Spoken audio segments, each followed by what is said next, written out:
warahmatullahi wabarakatuh. Salam satu Malaysia. Kita ke udara pada malam ini. Sini petang lagi dalam pukul 6. Pukul 5. Pukul 5 petang, 5 suku. Di sebelah sana pukul 10 suku malam, tuan-tuan. Dah 2 malam kita tak ke udara di waktu malam ni. Saya yakin ramai sudah pun menanti-nanti kita nak buat sesi soal jawab. Kawan-kawan yang berada di Malaysia sudah pun bersedia untuk kita adakan sesi soal jawab ini. Dan insyaAllah sesiapa yang ada soalan boleh WhatsApp ke talian 011 35954044. Hari ni alhamdulillah tuan-tuan, Allah Ta'ala punya kuasa ni hari. Haji Hadi tuan-tuan, saya rasa beliau ni pun dah boleh tahan nyanyuk juga. Hari ni Haji Hadi secara tidak sedar dia telah mengakui bahawa PAS telah merasuah pengundi-pengundi dalam pilihan raya umum yang lepas. Cuma dia kata kita bukan beri rasuah, kita bagi sedekah. Dan dia kata ianya tidak salah dari segi sudut undang-undang kerana sedekah itu disalurkan bukan oleh YB ataupun calon atau wakil calon, tetapi disalurkan oleh orang awam. Maknanya sama ada toke-toke ke apa ke, kalau ikut Datuk Hisham Jalil, saudara Hisham Jalil, dia bagi melalui orang yang mendapat projek tambatan banjir. Mungkin juga. Mungkin juga. Itu kita tak tahu siapa yang dia suruh, sebab dia orang buat upacara merasuah pengundi secara berskala besar-besaran ini seluruh Malaysia, tuan-tuan. Seluruh Malaysia mereka buat upacara merasuah berskala besar ni. Jadi ianya melibatkan jumlah pemberi rasuah ni. Perasuah ni dia kena engage ramai orang. Kena ada jentera yang ramai untuk memberikan rasuah kepada ramai orang ni. Okey, saya nak petik saudara Hisham Jalil tadi dah menjawab. Alhamdulillah kita akhirnya ada seorang ketua perangan yang sudah berfungsi, tak macam ketua perangan yang lepas. Ketua perangan yang lepas, dia dah ada jawatan naik ketua pemuda, dia ambil lagi jawatan ketua perangan, last kali dia tak boleh deliver dua-dua. Kemudian dia ambil lagi satu jawatan, pengarah ekonomi kepada Perdana Menteri. Lagilah hancur, tuan-tuan. Jadi dah ada sinar matahari ni. Kita kena kesok sikit. Okey, boleh. Ada cahaya. Okey, kaki nampak. Kita buat live macam ni lah, tuan-tuan. Bukannya ada bilik studio kat sini kan. Jadi apa yang ada lah, ya. Apa yang ada. Janji kita dapat memenuhi permintaan kawan-kawan yang berada di Malaysia. Cakap dah lama tak buat live betul-betul. Dia kata tak mau buat live sekerat-sekerat, sahala je. Nak kena ada sesi soal jawab. Ini malam kita bagi sesi soal jawab. Okey. Tadi saudara Hisham Jalil telah pun membuat search, tuan-tuan. Dia telah buat research. Nak membuktikan bahawa kenyataan Haji Hadi ini, saudara, benar-benar salah. Kerana Haji Hadi kata, kalau bagi duit itu, bukan orang yang bertanding bagi, bukan wakil calon dia bagi, halal. Macam manalah Haji Hadi ni dah berpuluh tahun jadi calon pilihan raya, dia tak tahu yang mana halal, yang mana haram.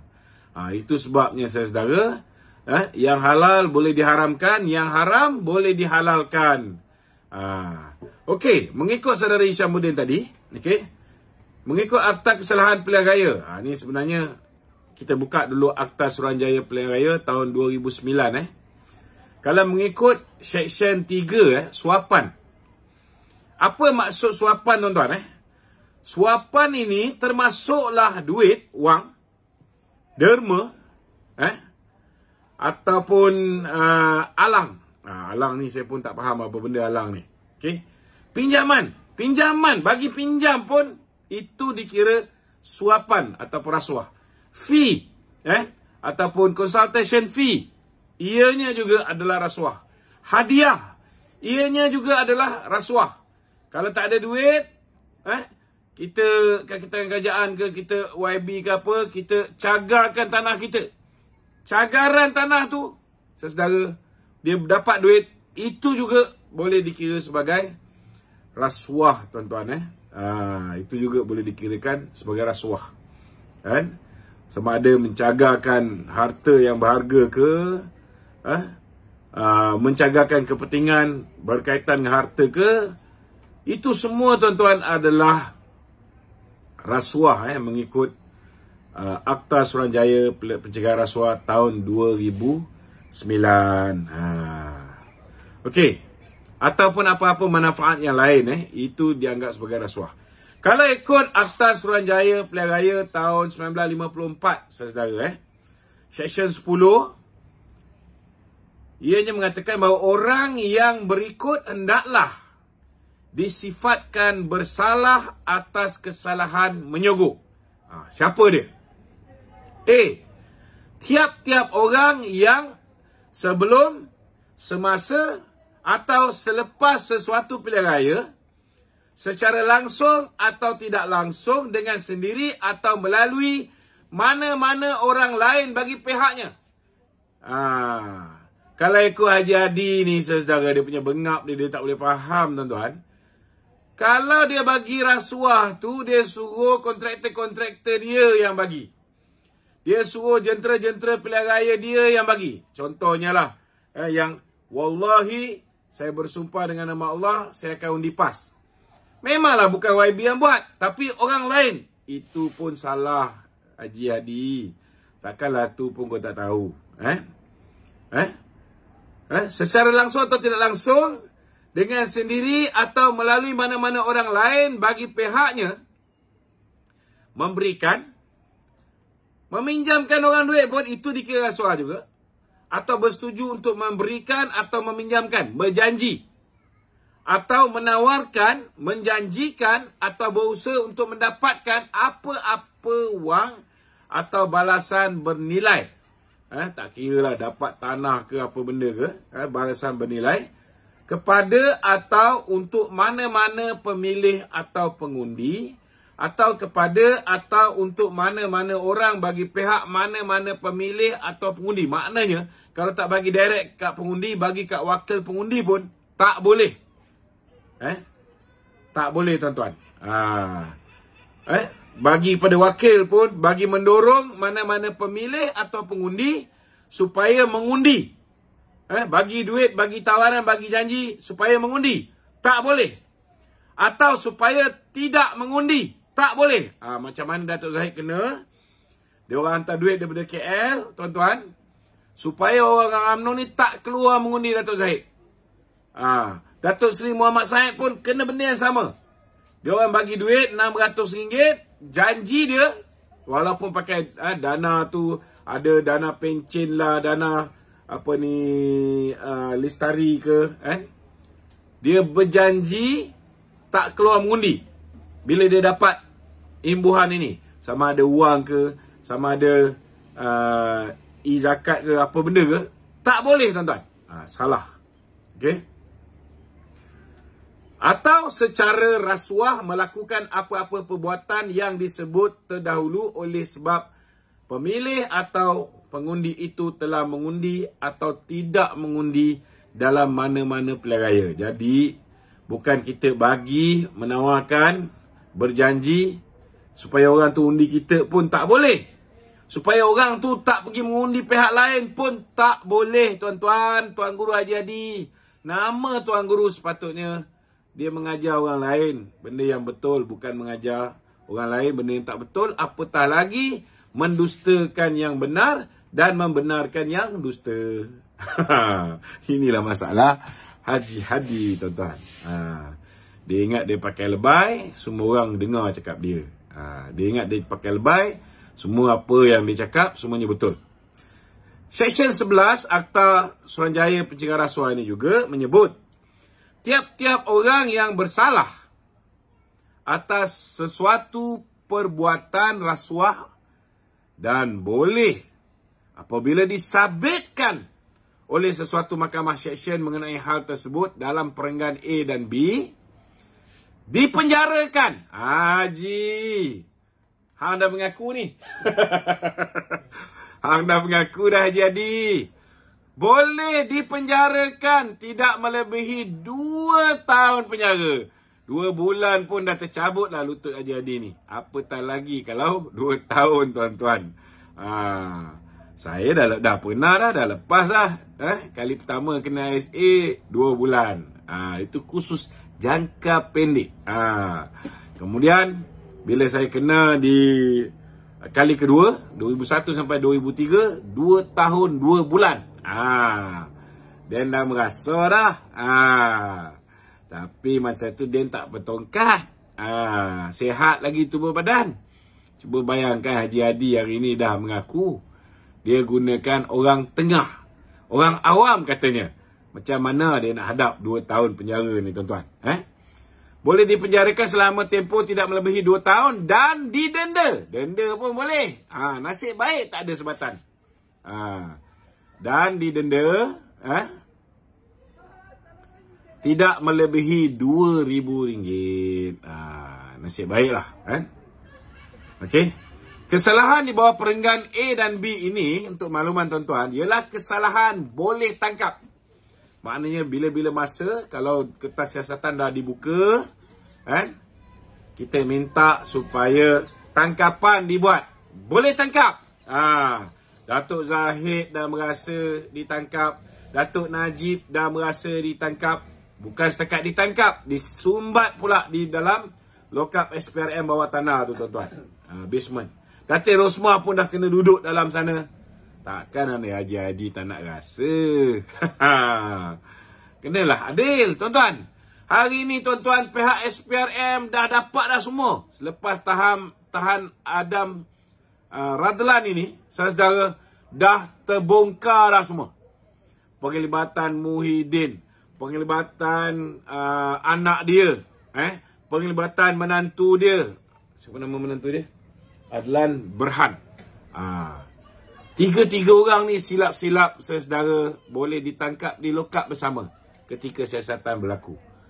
Tunggu masa je. Kita harap jangan lama sangatlah. Kita harap pihak SPRM kena berlaku adil. Kalau misalnya Datuk Najib, Datuk Zahid, Datuk Sri Rosmah boleh ditangkap cepat je. Kenapa pula bila nak tangkap orang-orang ni, nak tangkap Muhyiddin, anak dia, menantu dia, nak dilengah-lengah. Kesian ke Adam Radlan. Dia tukang kolek je, tuan-tuan. Tetapi yang sedap, yang kenyang, siapa? Muhyiddin dan anak beranak dia. Ada juga menteri. Sabar. Tunggu SPRM. Saya boleh bagi hint sikit-sikit je. Tak boleh bagi lebih-lebih, tuan-tuan. Takut nanti dia orang ambil flight lari. Kalau dulu zaman Datuk Najib, kalah pilihan raya, belum tuduh, dia orang dah sekat dah penerbangan Datuk Najib. Tak boleh pergi luar negara. Padahal baru lepas pilihan raya kalah, orang nak bercuti sikit, tuan-tuan. Kan? Nak bercuti pun tak boleh. Tapi kita tengok Perdana Menteri baru ni baik betul. Muhyiddin boleh bercuti cukup lama, tuan-tuan.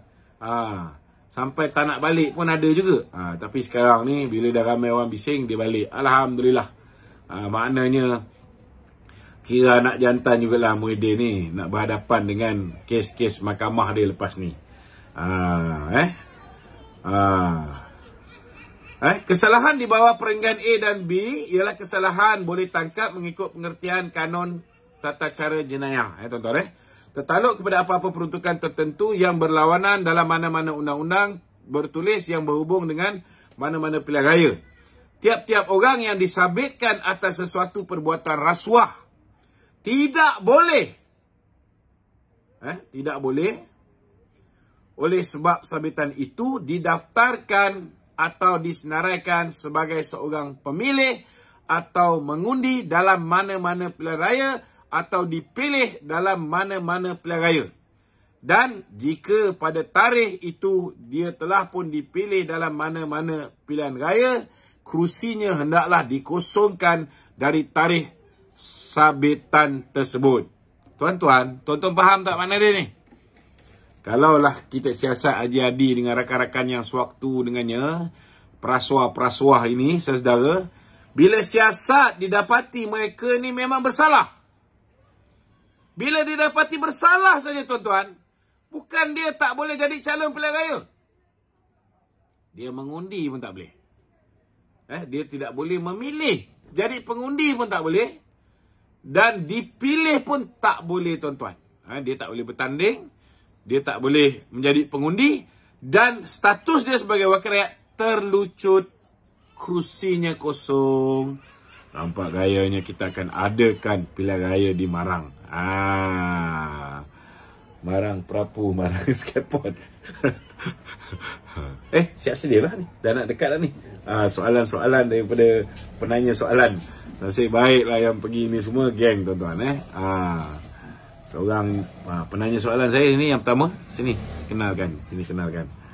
Saudara Uzian. Ada orang ingat dia ni Awi, tapi ni bukan Awi, tuan-tuan. Awi tak montel macam ni, tuan-tuan. Dia terlebih montel. Seorang lagi. Sini. Sinilah. Orang nak kenal ni. Dia orang duk cakap apa ni, Datuk Zahid taja kita ni. Mari sini. Sini. Dia orang kata kita orang pergi Turki ni ditaja oleh Datuk Zahid. Inilah Datuk Zahid dia. Si Bingai Raja Petra ni duk kata, tuan-tuan, dia duk kata Datuk Zahid sponsor kita orang ke sini. Inilah orang yang bayar tiket kata bang saya, bayar makan minum saya kat sini. Saya datang ni dibayar, tuan-tuan. Kita buat review untuk Alam Shah Travel. Inilah owner Alam Shah Travel, tuan-tuan. Nama dia Zahid, tapi bukan Zahid Hamidi, Zahid Saizan. Kalau nak pergi mana-mana, nak support saya ni, supportlah Alam Shah Travel. Dia juga adalah okey. Nak pergi umrah tiap-tiap minggu dia orang pergi umrah. Dia bawa orang pergi umrah, tuan-tuan. Saya dia bantai kita ni tak apalah. Kita pun bukannya heran sangat Raja Petra ni. Kalau orang yang fasik menghantar berita ni, sepatutnya ramai kawan-kawan kita check lah. Jangan kita main terima je. Tabayun dulu. Check sama ada betul tak betul. Tapi saya ada sikit marah lah. Semalam dia fitnah. Dia kata maci-maci. Dia kata, kawan-kawan laskar cyber saya semalam bersama dengan Datuk Seri Najib di mahkamah. Macam saudara saya punya setiausaha, Puan Suzalina tu dah 2 hari demam denggi, tuan-tuan. Tapi dia turun juga. Kak Pah pun bagi Panadol. Panadol mana nak jalan Kak Pah. Kak Nuriah apa semua sekali. Dia orang kata inilah yang menyokong Datuk Najib ni janda lah. Apa ni? Apa dia panggil? Janda lah. Okay? Anak dara tua lah. Suzalina tu isteri orang tahu. Saya nak beritahu lah, tak kira lah janda ke, anak dara tua ke, hina ke? Kurang-kurangnya, tuan-tuan, mereka ni berani, daripada semenjak kalah pilihan raya 2018, mereka ni lah yang sentiasa berada di belakang kami. Setiap kali kita buat demonstrasi turun jalan raya dan sebagainya. Dia orang tak gentar, tuan-tuan. Dia tak takut Mahathir. Dia tak takut Muhyiddin. Dia tak takut siapa pun. Itulah panglima-panglima UMNO yang sebenar, tuan-tuan. Bukan macam Raja Petra. Baru nak kena dakwa, dah lari sampai ke Manchester, tak balik-balik. Tak balik-balik. Malu lah. Buat malu orang Marang. Ni kata Skywalker kata, buat malu orang Marang. Orang Marang, tuan-tuan. Orang Haji Hadi. Patutlah perangai macam Haji Hadi, tuan-tuan. Tembang dia. Okeylah. Saya lebih kurang lah. Barang Prapu, Marang Skateboard. Saya dah lama tak part live ni, tuan-tuan. tension juga. Biasa kita live tiap-tiap hari kan. Tiba-tiba apa ni 2 hari ni kita dalam perjalanan, bukannya tak boleh. Dan kadang-kadang keadaan tak sesuai. Itu sebab semalam saya ambil pendekatan, saya cepatkan sikit. Bila berhenti dekat tempat apa semalam tu, kita berhenti tempat jewellery, pink jewellery. Saya nak pergi cek jewellery apa bendanya tuan-tuan. Jadi itulah masa kesempatan kita ambil kesempatan. Okey? Boleh kita mulakan dengan sesi soal jawab. Siapa yang nak tanya soalan boleh ajukan terus kepada saudara Wan Kuris di Malaysia di talian 011 35954044. Kita orang hari ni tak bersama dengan kumpulan grup besar sebab mereka pergi safari dan mereka pergi Pamukkale dan pergi naik hot air balloon. Mahal sikit lah hot air balloon ni. Saya rasa macam tak berbaloi. Saya nak manjat kan. 280 US dollar tuan-tuan. Banyak benda kita boleh guna dengan duit banyak macam tu Jadi kita orang balik terus pergi ke Istanbul. Jadi kita ada masa untuk bersembang dengan kawan-kawan di Malaysia ini saudara. Okey, silakan. Saudara Uzian akan membacakan soalan. Soalan kan letak sini supaya orang boleh dengar. Voice message Okey, silakan.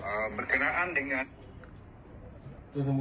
aduan mengenai pertandingan top 2 UMNO pada pemilihan yang akan datang, esok ataupun dalam masa terdekat, Datuk Seri Ahmad Maslan dan peguam akan pergi berjumpa dengan ROS kerana memang sudah ada aduan yang telah dibuat oleh beberapa pihak yang tidak bersetuju dengan usul tersebut. So, apa komen Datuk? Okey, kita dimaklumkan Datuk Seri Ahmad Maslan esok akan pergi ke ROS sebab aduan-aduan yang dibuat. Bagi saya simple saja tuan-tuan. Pertama sekali, geng-geng yang beria sangat nak lawan Presiden ke Timbalan ni.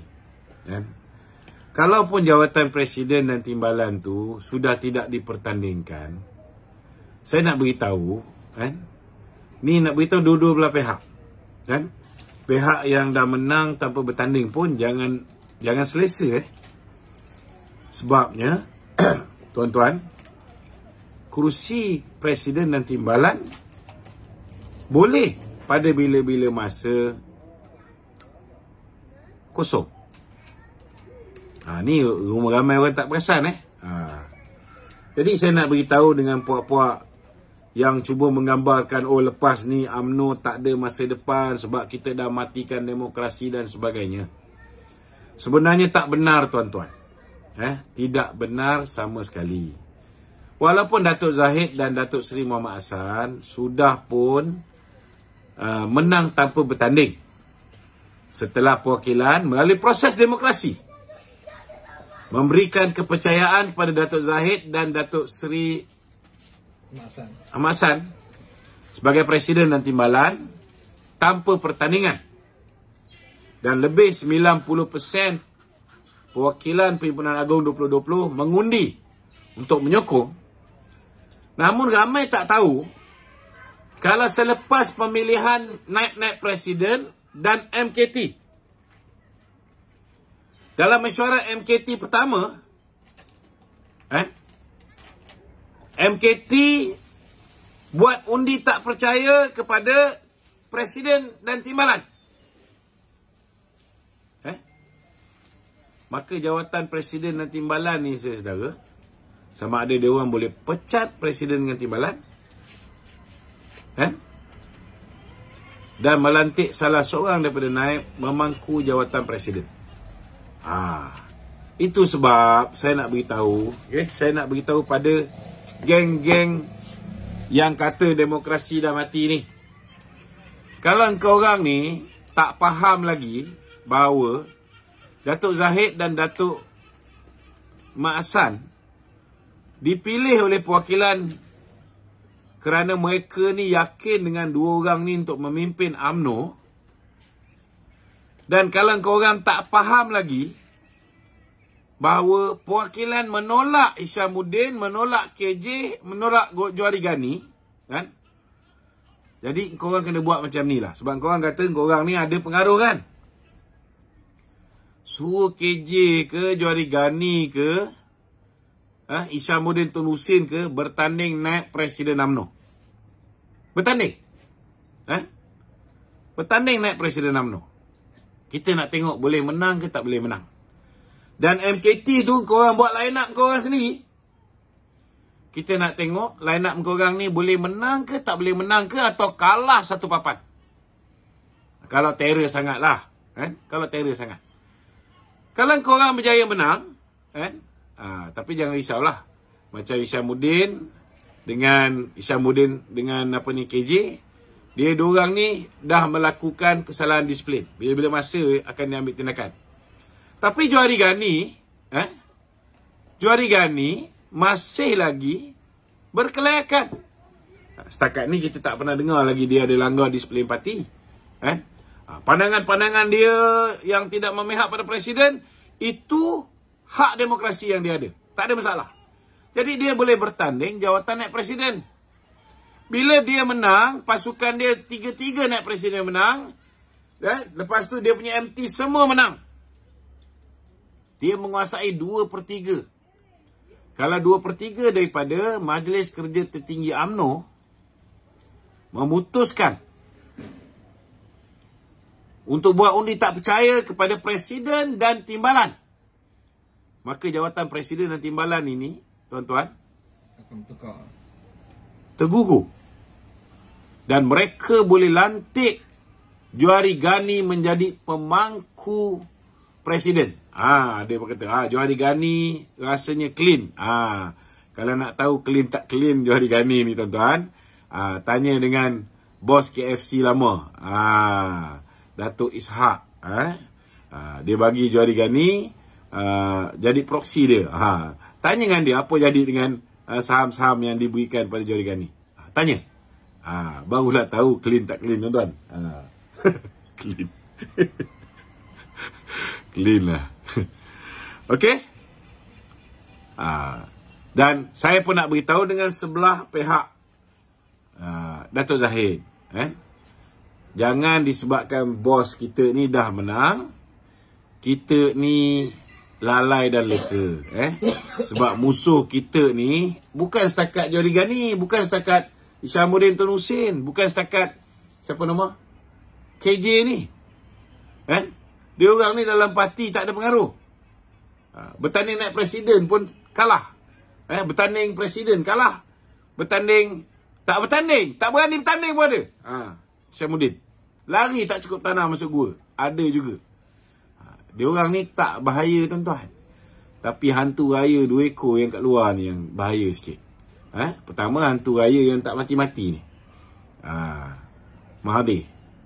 Yang kedua, Muhyiddin. Ini 2 ekor ni, saudara, tak habis-habis. Takat Haji Hadi ni tak ada apa dah, tuan-tuan. Dia pun membantu kita banyak. Kalau tak kerana bantuan yang diberikan oleh Haji Hadi ni sampai sekarang, kita pun tak tahu. Kita duk cakap pasal dia orang ni bagi duit pada pengundi. Alhamdulillah hari ni dengan bantuan Haji Hadi, semua orang dah tahu, oh betul, PAS memang bagi rasuah pada pengundi, tapi dia gunakan orang awam. Alhamdulillah. Ini, tuan-tuan, Haji Hadi tak akan terkeluar daripada mulut dia benda ni kalau tidak dengan digerakkan hatinya oleh Allah Ta'ala, tuan-tuan. Ini keramatnya UMNO ni, tuan-tuan. Walaupun kita dikalahkan dengan duit mereka, dikalahkan dengan fitnah mereka, dikalahkan dengan omokan-omokan mereka, tetapi akhirnya kita berkuasa. Kita adalah sebahagian daripada kerajaan. Walaupun kita menang sikit. Bukan nak bangga. Tak boleh bangga, tuan-tuan. Amat terhina bila kita kalah. Tetapi kita harus bangkit daripada kekalahan ini, tuan-tuan. Kita harus tebus maruah kita dalam pilihan raya negeri yang akan datang. Walaupun bukan satu benda yang mudah, sebab masa yang kita ada terlalu singkat. Kita perlukan lebih masa, tapi saya tak fikir mereka ni boleh tangguh lebih daripada bulan 6. Maknanya kita kena kerja kuat. sebelum bulan 6 ni kita mesti get ourselves ready, especially for Kedah, Kelantan dan Terengganu punya PRN. Penang. Penang Negeri Sembilan dengan apa ni, Selangor ni, insya-Allah lah kita dengan Pakatan Harapan boleh menang mudah. Tak ada masalah. Okey, ada soalan lain?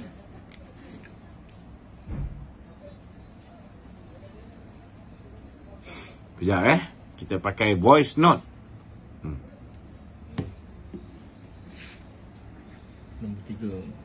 Nombor 3. Datuk, rakyat sedang mula gelisah dan mula merasa resah, gelisah dan resah apabila sehingga kini tidak ada lagi tanda-tanda untuk mereformasikan institusi asas negara. Rakyat masih lagi ternanti-nanti bilakah tindakan akan diambil terhadap Zeti dan juga Hakim Nazlan. Okey, rakyat tertanya-tanya bila tindakan nak diambil terhadap Zeti dan Hakim Nazlan. Saya nak bagi tahu ni pada kawan-kawan yang rapat jugalah. Banyak kawan-kawan mempersalahkan Datuk Seri Azalina, mempersalahkan pemimpin parti kita, kononnya pemimpin parti kita tidak tegas. Sebenarnya tuan-tuan, ramai yang tak tahu saudara, kepimpinan kita sedang membuat banyak benda yang kita tak boleh beritahu ke orang. Kita tidak boleh memberitahu kepada orang apa yang pimpinan kita buat. Tapi percayalah, kepimpinan kita sudah pastilah tuan-tuan, kalau boleh tak nak membiarkan Datuk Seri Najib ni duduk dalam penjara walaupun 1 saat lagi. Dan saya bagi jaminan tuan-tuan, kalau adalah pemimpin kita berubah, saudara, saya sendiri akan tegur mereka. Tapi buat masa ni, saudara, mereka sedang berusaha bersungguh-sungguh. Tapi kena faham, contohnya, kita minta supaya AG bercuti. Tapi dia tak mau cuti, tuan-tuan. Nak buat macam mana? Sepatutnya dia pencen bulan 3 ni. Tapi dia tak nak cuti. Maka suka tak suka, takkan nak tukar macam mana Mahathir menukar Tan Sri Apandi. Nanti akan jadi isu lain, saudara. Ini kita kena faham. Jadi kita terpaksa tunggu sampai bulan 3. Bila datang bulan 3, saudara, saya yakin Peguam Negara yang baru tidak akan lagi melindungi Hakim Nazlan Ghazali.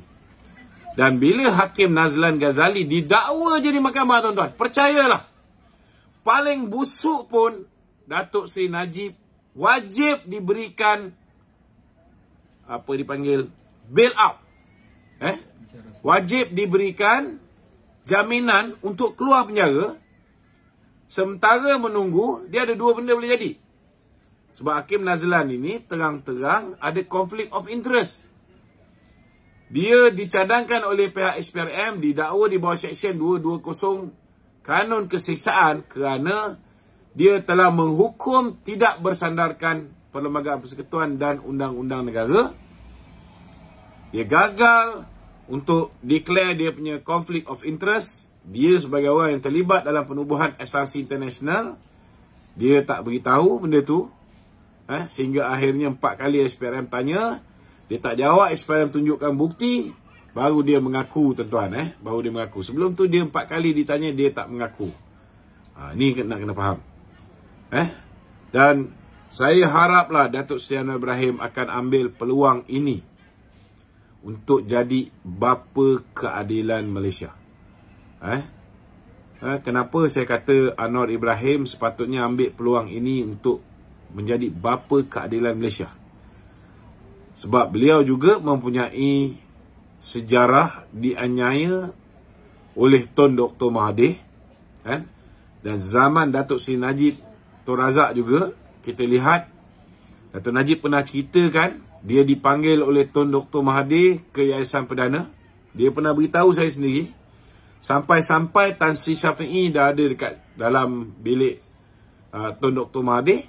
Dan Tun Dr. Mahathir mengarahkan, dia dah pencen Perdana Menteri ini, dia boleh arahkan Datuk Seri Najib lantik Tan Sri Syafiee untuk mengambil kes bagi mengenakan Datuk Seri Anwar Ibrahim dalam kes liwat yang kedua.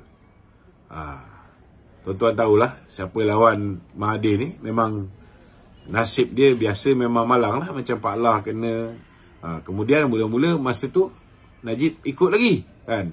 Selepas dia tak ikut tu, dengan dia pun kena. Tuan-tuan. Jadi dia ada pengalaman bagaimana dia dianiaya. Dan kalaulah dia dapat berlaku adil kepada semua, termasuk bekas Perdana Menteri Datuk Seri Najib Tun Razak, saya yakin tuan-tuan, saya yakin martabat dia sebagai bapa keadilan ini akan dapat dicapai, selaras dengan hasrat dia untuk melihat reformasi undang-undang dan institusi dalam negara ni. Kau kena bagi dulu dia punya dia, kena apa ni. Dan satu-satunya cara yang sekarang ni saya nampak dalam laporan petugas khas, laporan petugas khas telah menyatakan bahawa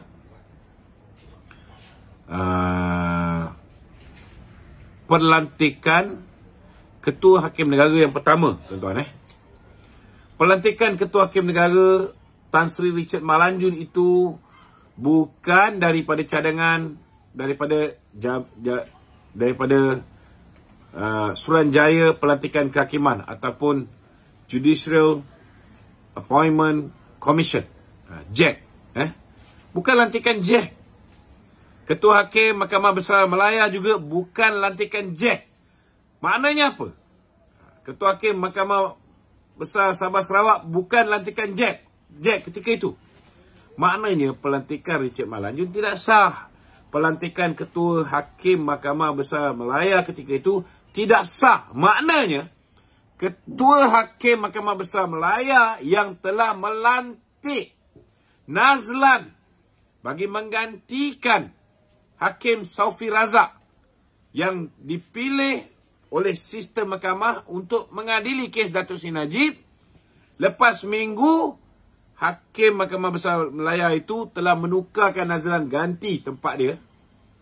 Pelantikan Nazlan itu pun tidak sah, tuan-tuan. Tidak sah. Jadi macam mana bila pelantikan itu bukan dibuat daripada JAC, boleh dikekalkan. Dan hari ini saya nak beritahu dengan saudara, kalau bawa macam hari ini, kes Datuk Seri Najib sudah dibawa ke Semakan Kehakiman.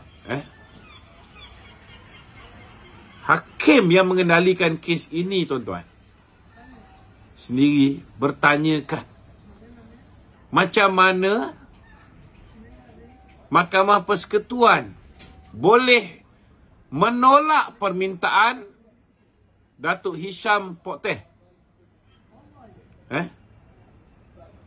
untuk menarik diri daripada menjadi peguam kepada Datuk Seri Najib bila mana beliau minta 3 bulan untuk prepare membaca dokumen-dokumen yang bertroli seperti mana yang diungkapkan oleh Tommy Thomas, tidak dibenarkan.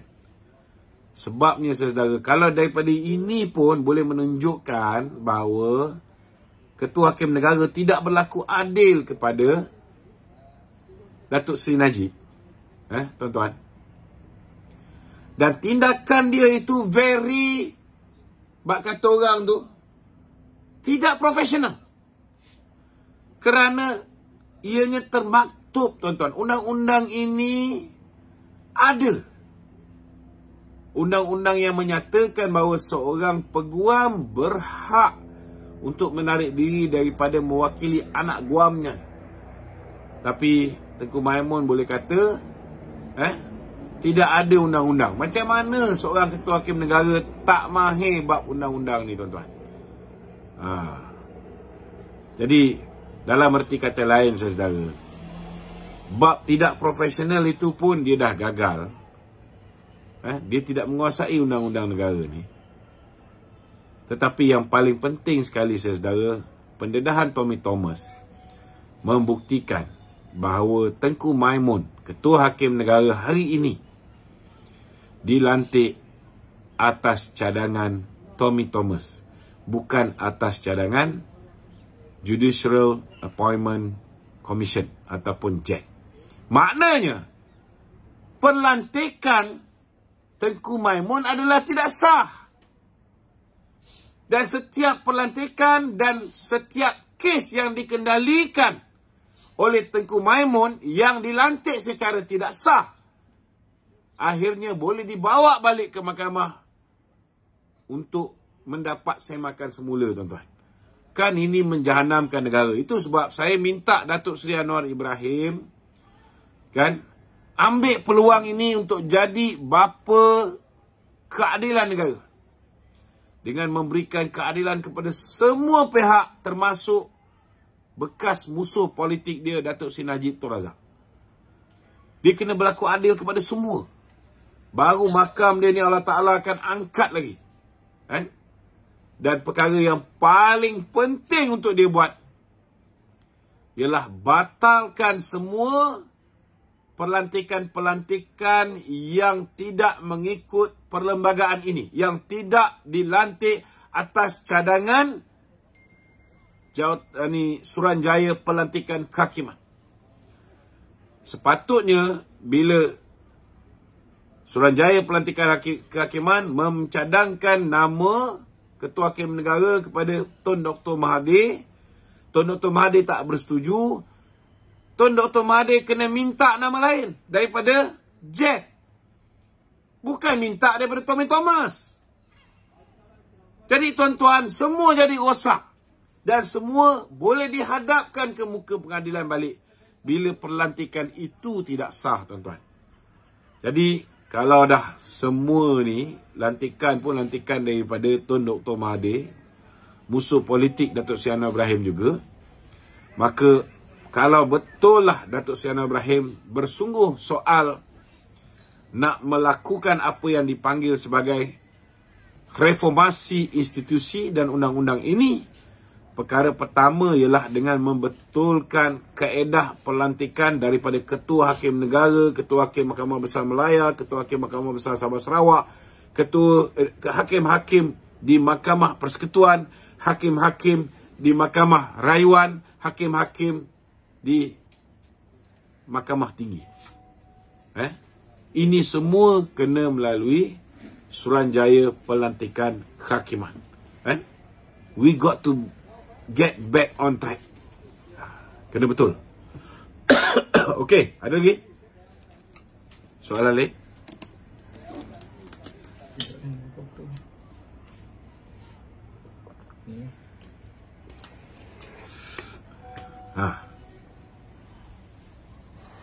Datuk, tolong beri penjelasan. Kenapa tuntutan peguam bela Datuk Seri Najib untuk menyingkirkan yang Arif Abu Bakar Jais ditolak. Okey. Sedangkan Abu Bakar Jais ialah Hakim Mahkamah Rayuan dan bukannya Hakim Mahkamah Persekutuan. Okey kena faham kenapa Tan Sri Syafiee. Saya tak boleh beri penjelasan kes ni, tapi saya nak bagi tuan-tuan faham seorang hakim di mahkamah yang tinggi, contohnya Mahkamah Persekutuan, boleh ditarik turun ke Mahkamah Rayuan. Ini kena faham. Tetapi semakan yang dibuat hari ini oleh Datuk Seri Najib ialah semakan ke atas keputusan Hakim Mahkamah Persekutuan. Jadi, tak ada hakim yang lebih tinggi daripada Hakim Mahkamah Persekutuan. Maka sepatutnya 5 orang hakim yang mengadili kes ini mestilah hakim daripada Mahkamah Persekutuan. Tidak boleh diambil daripada lower court. Ini yang kena faham. Jadi, bantahan yang dibuat oleh Tan Sri Syafiee ini sangat berasas. Macam mana nak membicarakan di Mahkamah Persekutuan, kita ambil hakim daripada Mahkamah Rayuan. Tapi saya tak boleh jawab lah kenapa mereka menolak bantahan ini. Ini hak mereka, tuan-tuan. Mahkamah ni mereka yang punya, mereka yang memutuskan. Tetapi kalau ikut lazimnya, begitulah tuan-tuan. Begitulah. Datuk, Raja Petra Kamarudin RTK hari ini mengatakan bahawa tertubuhnya Majlis Ulama UMNO sebenarnya adalah semata-mata untuk menjadikan ianya sebuah senjata pada PRN yang akan diadakan tak lama lagi. Jadi senjata Majlis Ulama UMNO ni dijadikan senjata untuk cuba dapat pengaruh pada orang-orang Melayu di kawasan Melayu. Ini apa yang Raja Petra cakap. Raja Petra cakap Majlis Ulama UMNO yang Datuk Zahid tubuhkan ini hanya untuk PRN, untuk menawan 6 buah negeri ni. Saya nak beritahu ini tak benar sama sekali. Kita kebetulan hari ini kita ada seorang presiden yang dekat dengan Islam. Presiden yang biasa dengan program-program Islamisasi, biasa dengan jemaah, biasa dengan dakwah Islamiah, biasa dengan tabligh, dan dia mengambil keputusan nak mewujudkan Majlis Ulama UMNO. Itu atas dia lah. Ini tak ada soal adakah dengan melantik seorang ketua Dewan Ulama UMNO ianya akan menyebabkan kita menang pilihan raya. Tak ada tuan-tuan. Tidak ada. Benda baik tu. Benda baik apa benda lah kau nak fitnah ni. Raja Petra ni memang betul perangai sama je dengan jadi. Kita tak boleh nak buat apa. Cuma harapan kita lepas pilihan raya ni, lepas Datuk Seri Presiden ni bertukar, jangan pula presiden yang baru hapuskan pula benda yang baik. Kalau benda ni bagus, kurang-kurangnya Dewan Ulama ni boleh menasihati presiden daripada masa ke semasa untuk memastikan kedudukan Islam dalam negara ini, khususnya fahaman Ahli Sunnah wal Jamaah, terus dimartabatkan. Kepimpinan kita sentiasa berpegang pada panji Allah.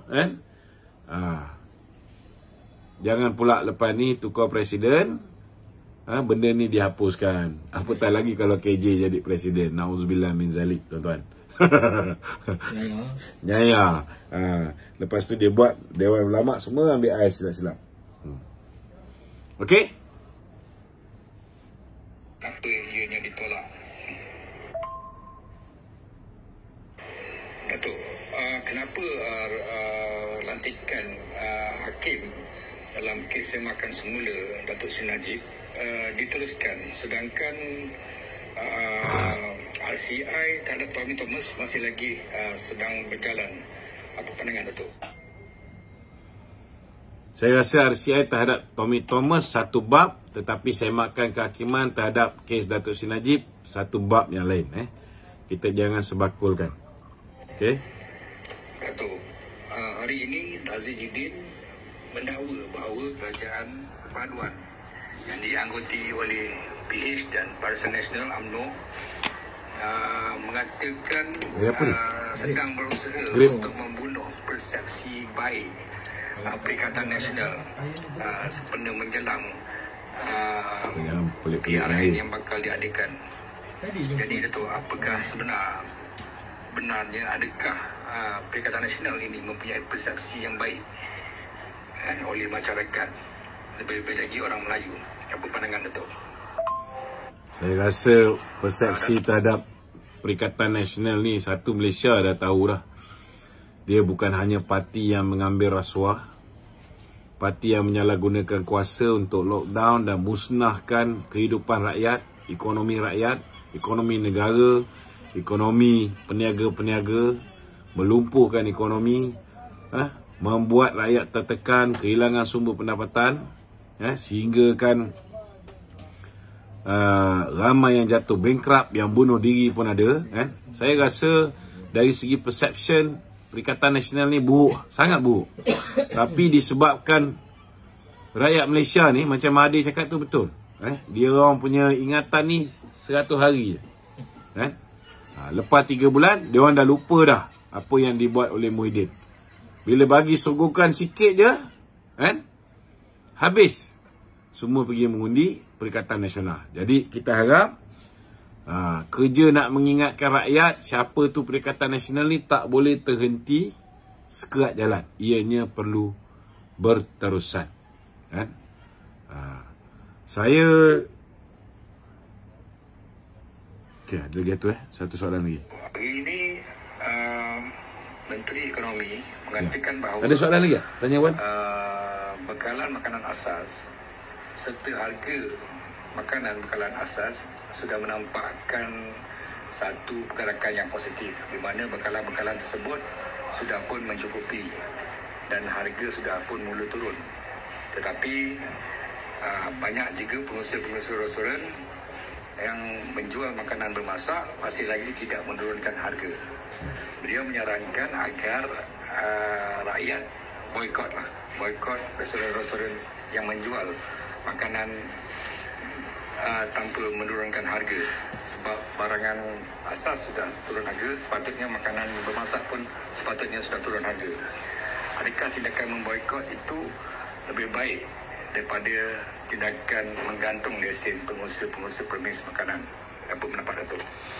Okey. Sebenarnya apa yang Saudara Rafizi cakap tu, dia ada basis dia. Macam sebelum ni ada orang kecam dia. Sebenarnya betul lah apa dia cakap tu. Itulah sebahagian daripada prinsip asas ekonomi. Ianya bergantung pada penawaran dan permintaan. Harga barang itu akan naik bila permintaan itu melebihi penawaran. Jadi salah satu cara, ini bukan the only ways. Salah satu cara untuk memastikan harga barang itu dapat diturunkan ialah dengan tak pergi kedai tu, memboikot barang tersebut. Maknanya we go for alternative. Maknanya kita, kalau ayam tu terlalu melampau, kita ubah. Itu sebahagian daripada solution. Namun dalam masa yang sama, ada solution-solution lain yang kerajaan juga boleh main peranan. Boleh ditambah baik solusi ini dengan memastikan juga bahawa ada kawalan harga, dengan memastikan juga kalau kita dapati bahawa bekalan ini dijual di luar negara lebih mahal harga dia, dan ini juga menyebabkan ramai orang prefer untuk jual di luar negara berbanding dengan pasaran tempatan. Maka kalau perlu kita haramkan ekspor untuk produk tertentu, kita buat. Kita buat.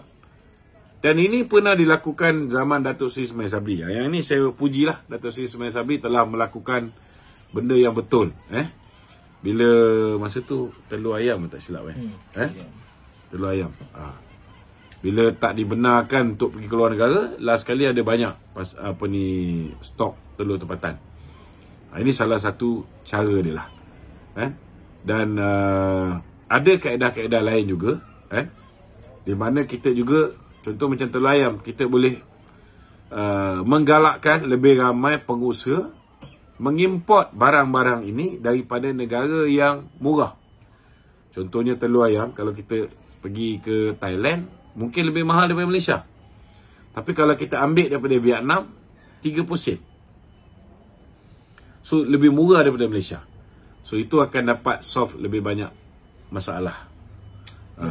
Bekalan telur dan sebagainya. Jadi, saya ucap terima kasih lah kalau betul keadaan harga barang, keadaan inflasi sudah menjadi semakin baik. Kita harap benda ini berterusan.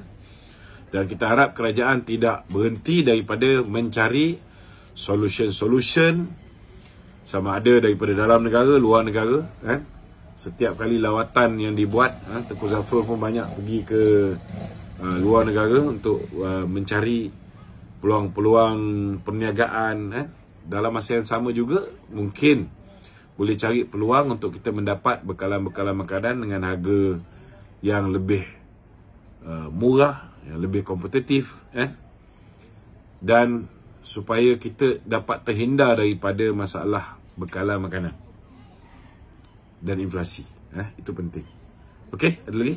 Lagi macam minyak pun tu kan.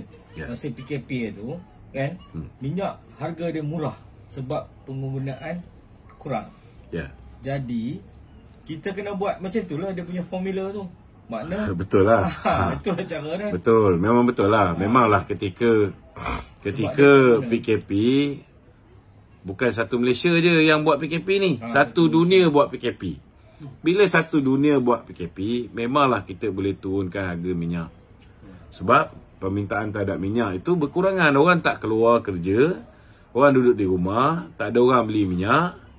Maka penawaran itu berlebihan daripada permintaan. Secara automatik harga minyak akan jatuh. Ayam pun sama ketika itu, RM4 lebih. Ayam saya tak pastilah. Sebab saya duduk kat sana, RM4 lebih. Okay. Itu sebahagian daripada proses.